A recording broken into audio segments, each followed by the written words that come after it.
The email wasn't meant for me. It was addressed to her Lydia Grayson, my husband Daniel's secret lover, not to me. His wife of 7 years, Abigail Harper. That crisp October morning, Daniel forgot to log out of his account on our shared laptop, leaving it open on the kitchen counter like an invitation to unravel his carefully hidden life. I wasn't snooping, not at first.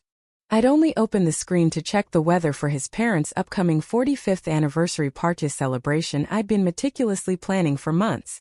But there it was, a glowing notification, a subject line that read, "Can't wait for Miami," followed by a string of messages and photos that turned my world upside down. I'm Abigail Harper, and this is how I uncovered my husband's affair with his cousin's wife and turned their deceit into a spectacle they'd never forged at the event they least expected. His parents' milestone anniversary celebration.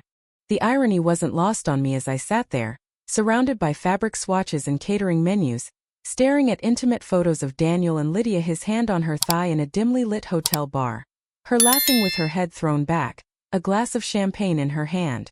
The emails detailed their plans. A business trip to Miami next month, a cover story they'd been perfecting for over a year.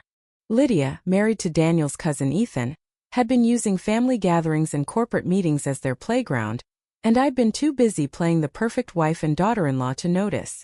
The laptop pinged again. Another email from Lydia. "Abigail's so wrapped up in the party planning she'll never suspect a thing. I swear. She loves being the ideal Harper more than she loves Daniel." My coffee cup stayed steady in my hand, but inside something shifted, a quiet, cold fury replacing the shock. 7 years of marriage and I'd never once checked his emails. I trusted him. But now, with his account wide open, the truth spilled out like blood from a fresh wound. Months of exchanges revealed a pattern. Late-night client dinners, urgent board meetings, hotel bookings charged to the family business Harper Enterprises, where I'd climbed the ranks as CFO while Lydia coasted as Ethan's glamorous +1. "Morning, sweetheart." Daniel's voice jolted me from my trance. He strolled into the kitchen, adjusting the cufflinks I'd bought him for our 5th anniversary. His dark hair still damp from the shower. "Up early again? Still obsessing over Mom and Dad's party?" I closed the laptop with a soft click, forcing a smile. "Always so much to do. Your mom deserves perfection." Standing, I smoothed my silk robe.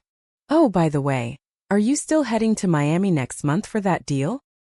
He froze for a split second, then recovered with a practiced grin.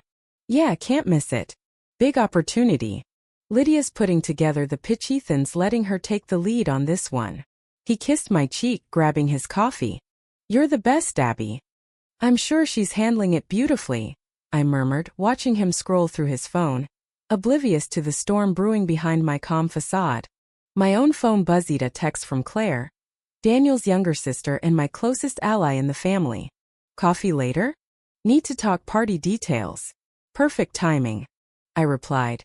"Yes, because I've got something to discuss too."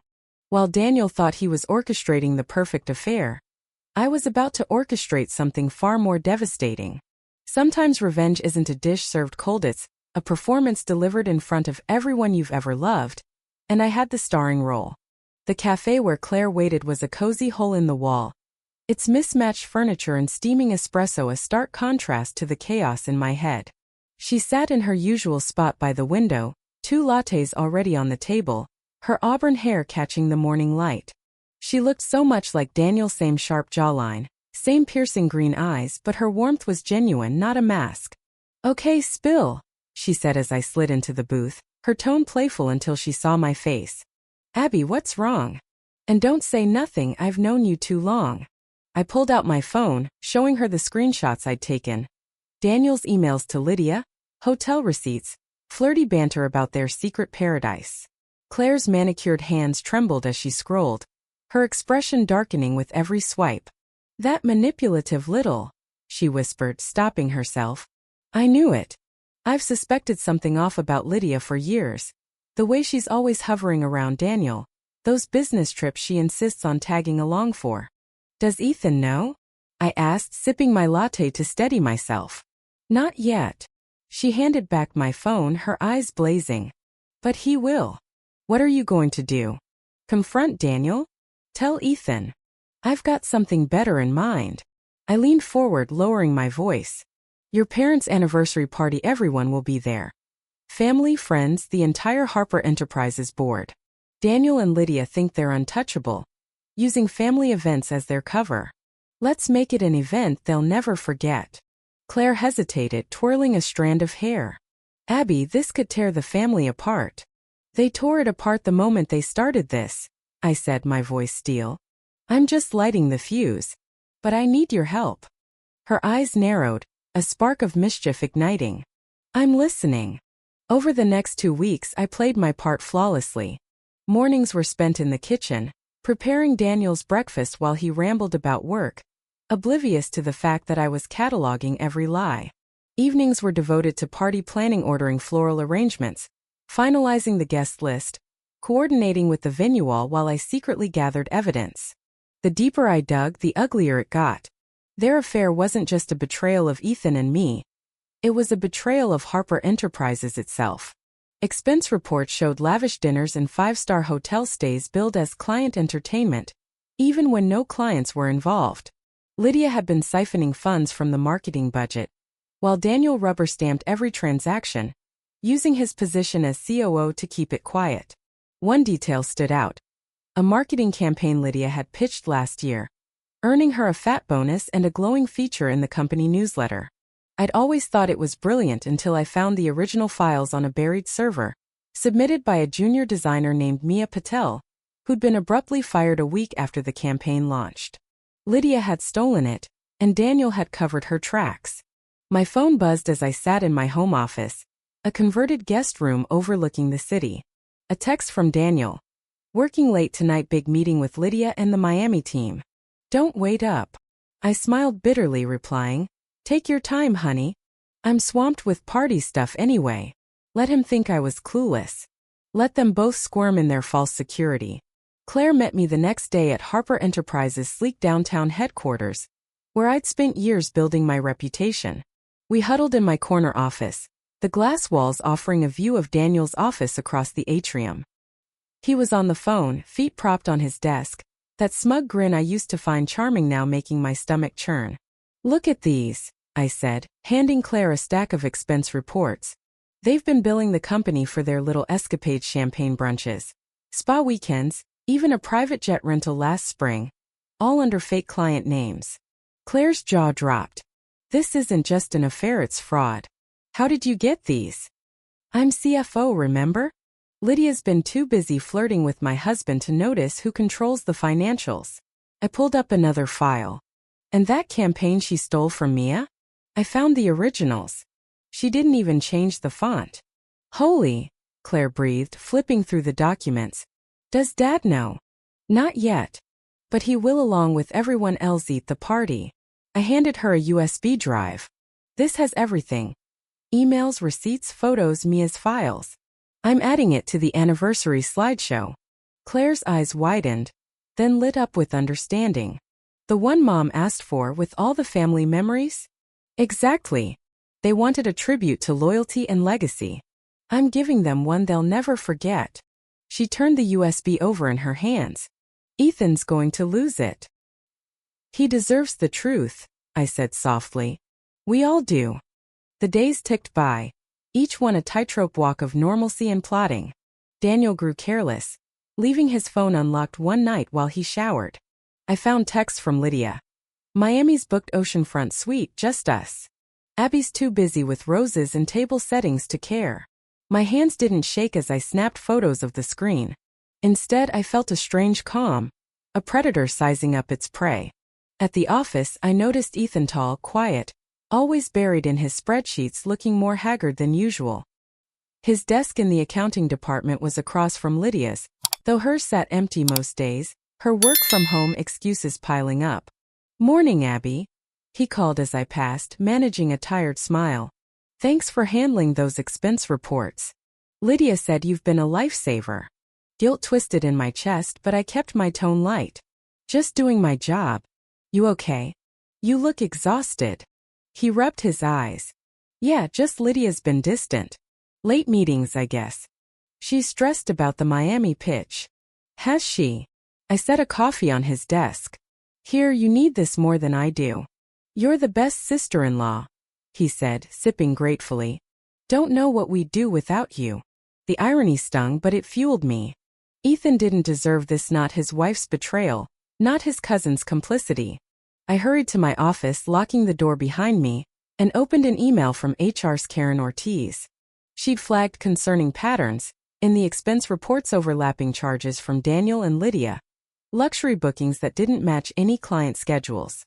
I didn't want to stir trouble, she'd written, but something's off.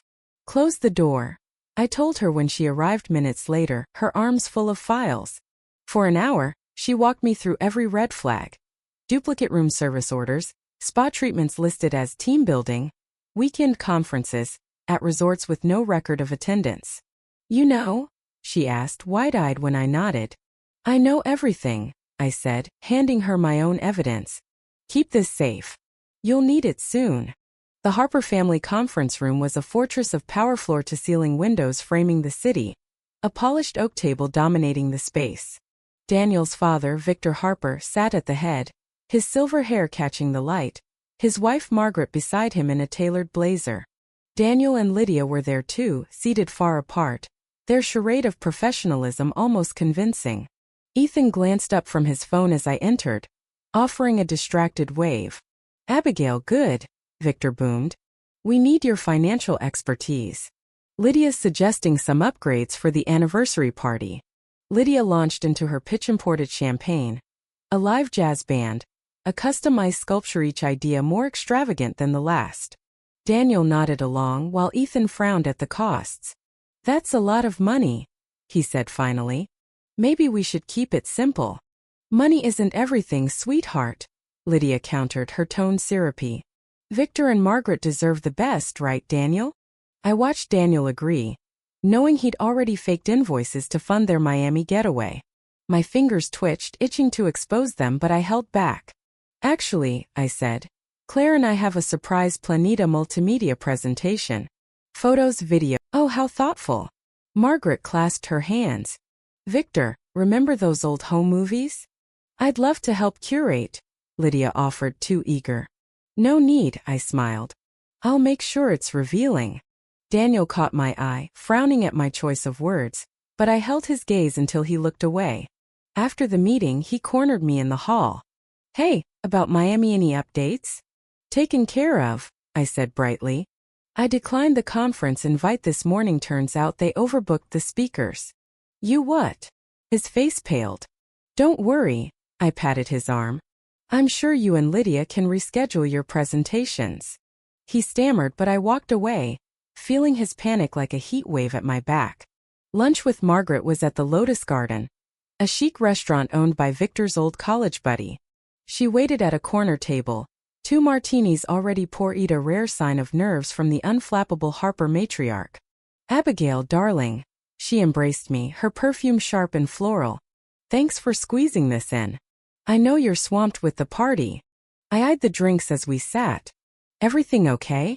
You sounded tense on the phone. She sipped her martini, nails tapping the glass.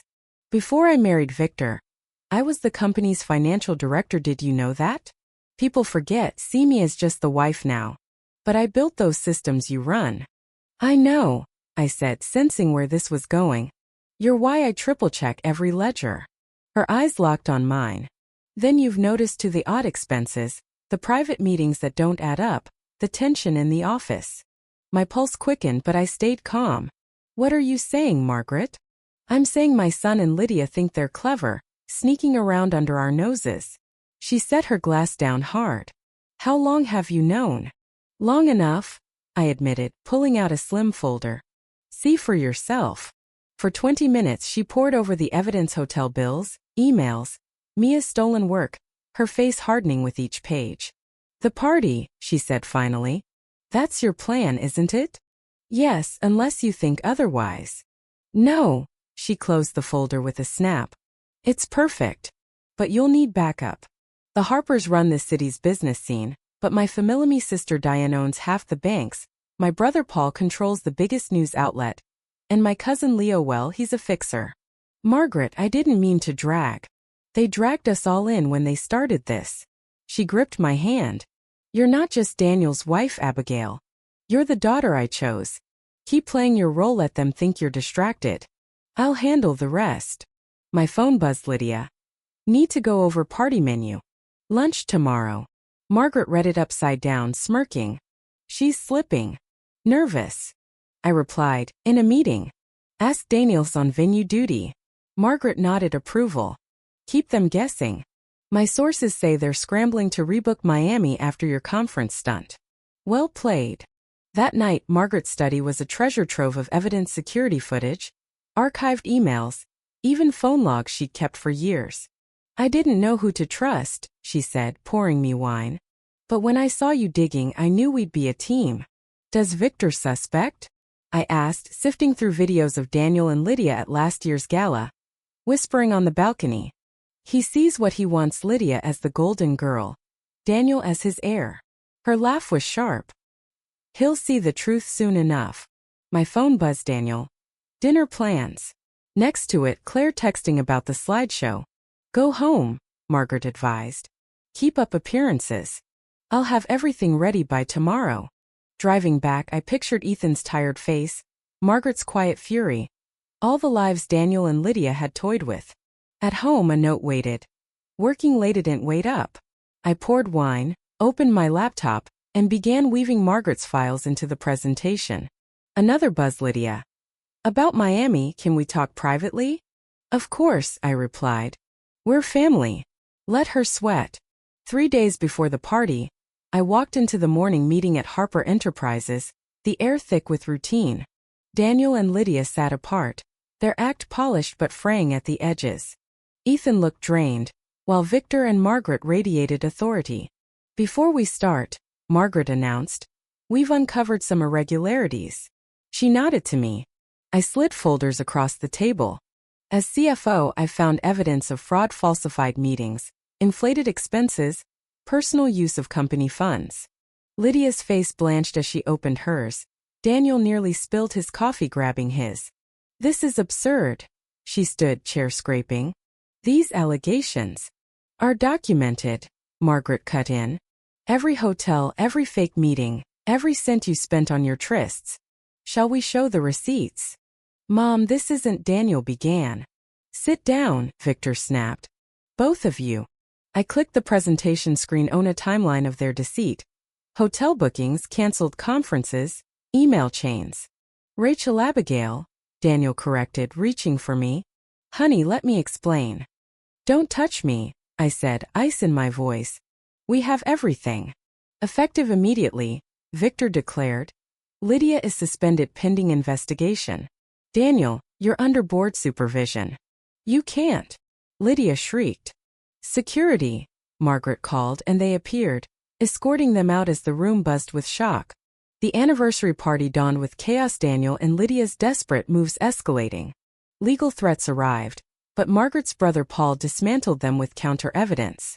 Daniel showed up at home pleading, we can fix this, until Ethan arrived with divorce papers, sending him scrambling. The Harper mansion glowed that evening, guests in tuxedos and gowns sipping champagne. I stood by the AV setup with Claire, watching Daniel and Lydia enter, tense, cornered.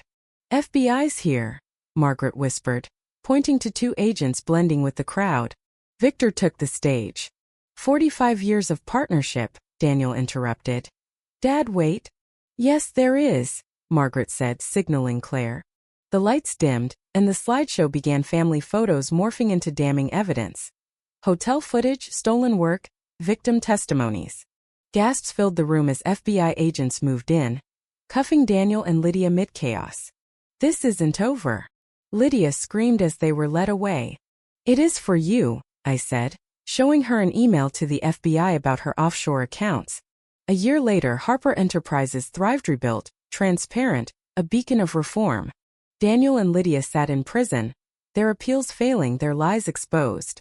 From their betrayal, we'd forged something stronger, and as Margaret raised her glass in a toast to justice, I knew the sweetest revenge wasn't their ruin, but the legacy we'd built from it. If you were the one in this story, how would you react? Would you stand up and fight back, or accept the unreasonable pressure and control from the HOA? Share your thoughts in the comments below. And don't forget to subscribe, like, and share this video with more people. Your small action gives us the motivation to keep bringing you more intense and engaging stories. Thanks for watching, and we'll see you in the next video.